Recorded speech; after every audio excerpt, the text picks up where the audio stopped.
Bonjour, aujourd'hui je vous propose de découvrir la maquette du Faucon Millennium dans la collection Build and Play de Revell.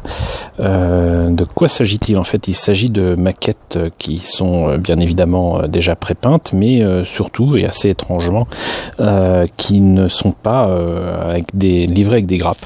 Il y a très peu de pièces finalement qu'il suffit d'assembler, comme l'indique ici la boîte, fort astucieusement, et en plus de ça, ces kits sont proposés avec de la lumière et du son, ou que du son pour certains, puisque c'est comme ça que j'ai présenté les TIE Fighter et le X-Wing du 7e film sur la chaîne Génération Jouet. Donc voici en fait cette maquette du Faucon que j'ai tardé un petit peu à acheter, que j'ai affreusement mutilée en la déplaçant, et voilà, j'en suis désolé, j'ai mis un peu de scotch, ça fait un peu amateur, mais voilà. Donc voici la boîte qui est quand même assez épaisse, et on va voir immédiatement ce que nous réserve la notice d'emploi. Alors, la notice de montage, comme d'habitude, est en couleur. Là, vous avez un truc en noir et blanc avec beaucoup de texte, uniquement pour dire vous avez des piles et vous pouvez les enlever, les changer. Youpi. Donc voilà la notice de montage et les instructions de base, puisque bon, c'est à partir de 6 ans, donc voilà, il faut quand même indiquer un minimum de choses. Les numéros des pièces, parce que comme je l'ai dit, les pièces ne sont pas sur des grappes, donc il n'y a pas de numéro apparent, et donc il faut bien les identifier. Il y en a quand même très peu, comme vous le voyez là, il y en a 19. Et ensuite les étapes pour pouvoir monter le Faucon.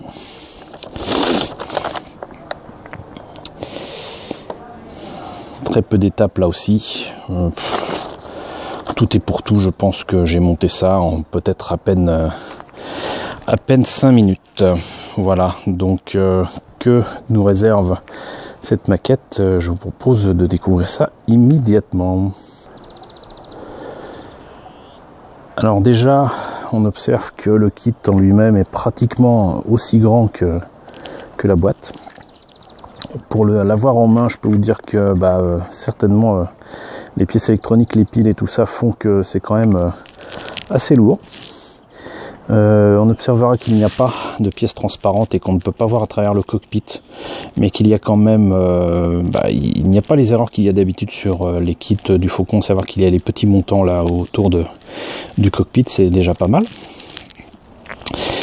Comme je le signalais, pour les kits du Faucon, il y a bel et bien 5 trains d'atterrissage et non pas 3.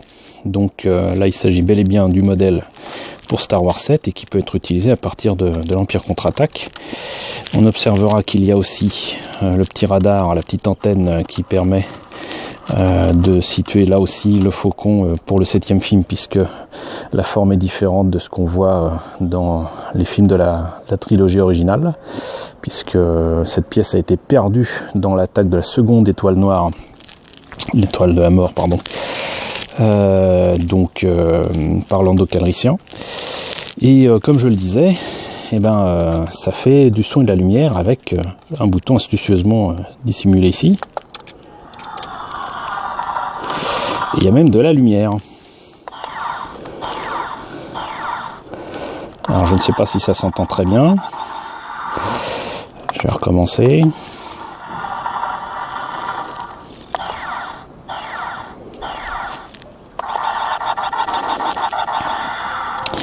Alors bien évidemment, on pourrait se dire c'est plus une maquette, c'est un jouet. Bah effectivement, déjà vu les personnes à qui ça s'adresse et l'âge visé, à partir de 6 ans, oui, c'est plus un jouet qu'une maquette, mais je la trouve assez sympa. Mais je vous avouerai que je ne l'ai pas laissée telle qu'elle, là, telle que vous la voyez. Je l'ai entre guillemets améliorée avec des jus, des jus noirs et marron et un peu gris. C'est pas totalement terminé, c'était pour une démonstration en live sur les Geek Ferries on the web. J'espère que quelques-uns d'entre vous ont suivi ce passage lors des Geek Fairies. Donc je montrais comment tout simplement améliorer l'ordinaire sur une maquette, voire un jouet. Et puis bah voilà, là c'est entre la maquette et le jouet, donc voilà. Moi ce que j'aime bien par contre aussi, c'est que cette fois-ci l'arrière du moteur, il a beau être totalement transparent et faire là aussi un peu jouet, il y a quand même les détails qu'il faut. Je vais essayer de mettre en point, voilà. Il y a quand même les détails qu'il faut sur le moteur pour l'arrière du Faucon, donc ça c'est bien. Par contre les pièces sont toujours beaucoup trop épaisses, ça c'est vraiment très épais. Sur la tranche ça va, mais voilà, ça fait quand même très épais aussi. Et bah bien évidemment les trains d'atterrissage sont absolument pas corrects par rapport au film, mais ils ont l'avantage d'être présents et surtout de pouvoir s'escamoter tranquille. Voilà, c'est quand même assez sympa et ça rend pas mal. Voilà. Alors qu'est-ce qu'il y a d'autre par contre à noter sur cette maquette? Moi je trouve que c'est assez amusant de voir qu'ils ont effectivement gardé cette idée que les canons ici et même en dessous tournent. Et ce qui n'est pas toujours le cas ni sur les jouets ni sur les différentes maquettes qui existent de ce modèle. Donc voilà, quelque part, tout comme pour les précédentes maquettes autour du 7e film de Star Wars de Revell, moi je constate quand même que la collection Build and Play a quand même beaucoup plus de qualité que de défauts.